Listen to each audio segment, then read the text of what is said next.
बारिश का मौसम शुरू हो चुका है और अब आपको आपकी अपनी माँ गौ माता सड़कों पर बैठी हुई नजर आएगी। तो सबसे पहला तो ये नियम बना लीजिए कि जब भी आप वाहन लेकर निकलें तो अपने वाहनों की स्पीड कम रखें। और दूसरी अगर हम बात करें गौशालाओं की, तो इसको लेकर वर्षों से केवल चर्चा हो रही है, चाहे वो सरकार करे, समाज सेवी करें, आप करें, हम करें। लेकिन जब भी मुझे किसी ने भी गौ माता के लिए कुछ अच्छा किया है और वो नज़र आता है तो मैं आपको बताने की कोशिश करता हूँ। ऐसा ही मुझे नज़र आया मध्य प्रदेश के इंदौर शहर में देवास नाके के पास। यहाँ मेरे मित्र ने मुझे ले जाकर सबसे पहले पंचमुखी हनुमान जी के दर्शन कराए और दर्शन कराने के बाद उन्होंने मुझे पीछे ले जाकर गौशाला दिखाई। गौशाला में बहुत सारी गायें थीं जिन्हें हरा चारा भोजन के रूप में प्राप्त हो रहा था और जो भक्त दर्शन करने आते थे वो वहाँ रोटियां लेकर आते थे और गाय को खिलाते थे। मुझे ये देखकर ऐसा लगा कि एक छोटा सा मंदिर जहाँ हनुमान लला विराजित हैं और सबके संकट हरने के लिए बैठे हुए हैं। मैंने हालांकि ये पूछने की कोशिश की लेकिन मुझे सही जानकारी नहीं मिली कि कैसे ये संचालित की जाती है और कैसे क्या किया जाता है। समय की भी मेरे पास कमी थी लेकिन मुझे अच्छा लगा। मैं सबसे पहले तो उन सभी लोगों को धन्यवाद देना चाहूँगा जिन्होंने इस गौशाला का संचालन करने का सोचा और विधिवत आज तक गौशाला का संचालन कर रहे हैं। लेकिन ये सोचने पर भी मजबूर किया कि इतने बड़े बड़े मंदिर हैं, इतने बड़े बड़े ट्रस्ट हैं, इतने बड़े बड़े नेता हैं, इतने बड़े बड़े जमींदार हैं जिनके पास 100-100 200 एकड़ जमीन है, क्या वो आधा एकड़ जमीन में भी गौशाला का संचालन नहीं कर सकते? क्या उनकी माता नहीं है गौ माता?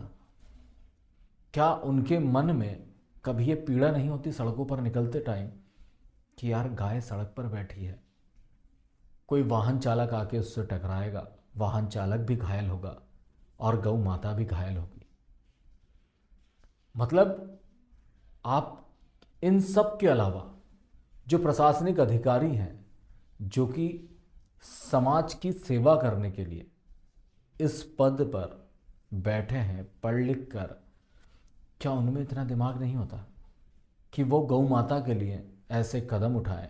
हर गांव में आपको भी पता है कि छोटा घास की ज़मीन होती है जहां गौचर की भूमि जिसको कहते हैं, जहां गाय चरने के लिए जाती थी, वहां कब्जा कर लिया गया है।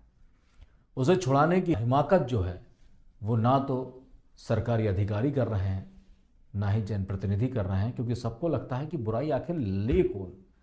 ये बेजुबान जानवर जिन्हें हमने, हमारे पूर्वजों ने माता का दर्जा दिया है, उनके लिए कौन लड़े?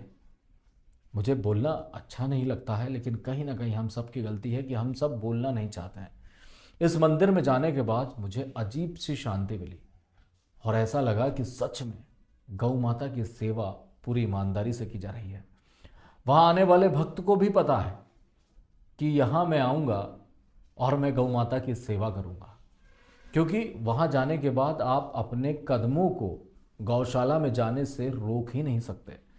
जितने सुंदर और आकर्षक पंचमुखी हनुमान जी हैं, उतनी ही सुंदर और आकर्षक और व्यवस्थित वहाँ संचालित हो रही गौशाला है।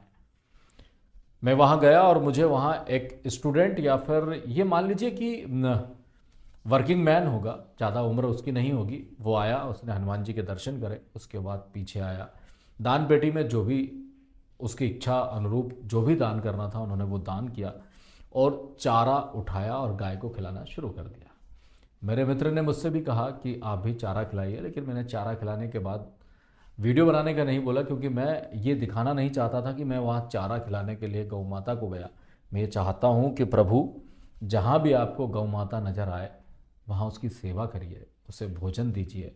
और जिन लोगों को, मैं हमेशा बहुत से लोगों से कहता हूँ कि जिन लोगों को भगवान ने सक्षम बनाया है, जिन लोगों को कमाने की ज़्यादा ज़रूरत नहीं है, वो कम से कम, अरे ज़्यादा नहीं, कहते हैं कि 10% हमेशा हमारी कमाई का दान करना चाहिए। मैं कहता हूँ कि 5% ही समाज सेवा कर लें। 5% छोड़िए, अगर 1% भी ईमानदारी से हम समाज सेवा करें ना, तो पूरे देश की स्थिति बदल जाए। ना तो गौ माता को सड़कों पर बैठना पड़े और ना ही कोई इंसान भूखा रहे। वीडियो पसंद आए तो शेयर ज़रूर करिएगा।